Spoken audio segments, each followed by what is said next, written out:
دوست سے دوست نہیں ملنے جاتا، وہ کہتا ہے اس وقت ملو تو مجھ سے سب سے زیادہ آج کی کیا کہ آپ اللہ سے ملاقات کے لیے اس رب کائنات نے نہ کوئی دربان کھڑا کیا، نہ کوئی وقت مقرر کیا، اور جو وقت دوسروں کو ناگوار ہوتا ہے وہ اس نے سب سے زیادہ پسندیدہ قرار دیتا ہے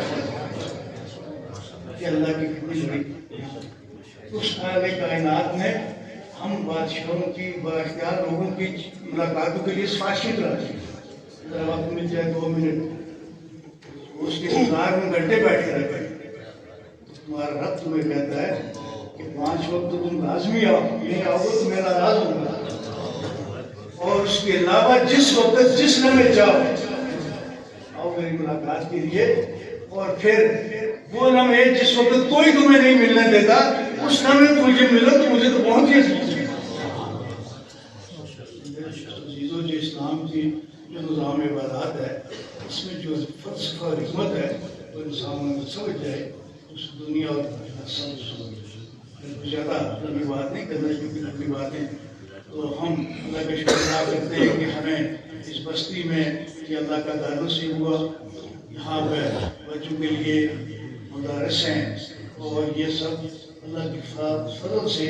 اور یہاں واحد مدفون شخصیت حضرت مولانا فضل کریم صاحب ان کی ساری جمیلہ اور انہوں نے اپنے لیے صدقہ جاریہ اولاد شادی کے طور پر اور وہاں کے طور پر چھوڑا ہے. ان کی وجہ سے ہماری اس بستی پہ اللہ کا بہت کرم ہے اور رحم ہے. ہم اس کے لیے اللہ کا شکر ادا کرتے ہیں اور دعا گو ہیں کہ اللہ ان سب کی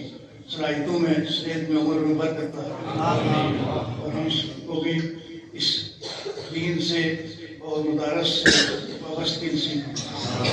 دوسری میری گزارش ہوگی میری آپ نے اگر گستاخی نہ سمجھی جائے تو پروگرام تھوڑا سا توازن رکھا جائے. میں شعراء رات کی بہت قدر کرتا ہوں لیکن شعراء کے لیے بھی کچھ لیمٹس ہیں. کچھ قرآن میں بھی سورہ شعراء میں بھی کچھ بیان کی گئی اور وہ اس لیے میں عرض کر رہا ہوں کہ بعض دفعہ میں غور کرتا ہوں تو شعراء اپنی ایک ذہنی کیفیت میں ان کی اپنی ہوتی ہے لیکن عام آدمی کو نہیں سمجھ سکتا. اس کلام میں بعض دفعہ ایسے جملے آ جاتے ہیں جو وہ خاص کیفیت میں سمجھ کہتے ہیں لیکن سامنے شاید نہ سمجھے اور وہ اس سے کسی اور طرف لے جائے اور پھر اس سے بعض دفعہ دین کا وہیہ بگڑ جاتا ہے. لوگ چھوٹی چھوٹی باتوں کو اسی کو کسی یہ بڑے آدمی شاعر کے کلام کو اسی کو کچھ دین سمجھنا شروع کر دیتے ہیں اور باقی دین کو چھوڑ دیتے ہیں. اس سے بعض دفعہ خرابی آ جاتی ہے. اس کے توازن کی ضرورت ہے اور ہمیں جب بیان کریں تو میرا خیال سب سے بہترین طریقہ جو نبی اکرم صلی اللہ علیہ وسلم اور صحابہ کرام نے ہمارے لیے چھوڑا ہے اس سے بڑھ کے کوئی اس میں اضافے کی ضرورت نہیں. اگر اضافہ کریں گے تو وقتی طور پر تو شاید ہمیں کوئی ایک نشہ سا آ جائے لیکن اس کے اثرات بعد میں شاید